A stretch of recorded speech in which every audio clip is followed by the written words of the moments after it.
how to enable or disable press side button to end calls on Samsung Galaxy S26 Ultra. So let's start the video. First of all, go to app library. Now here's a click on settings app. Now in setting, scroll down and click on accessibility. So you will see accessibility is here, so click on accessibility.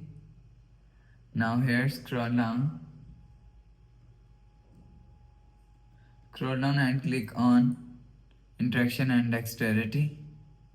So after click on interaction and dexterity, click on answering and ending calls. So after click on answering and ending call, you will see press side button to end calls is here.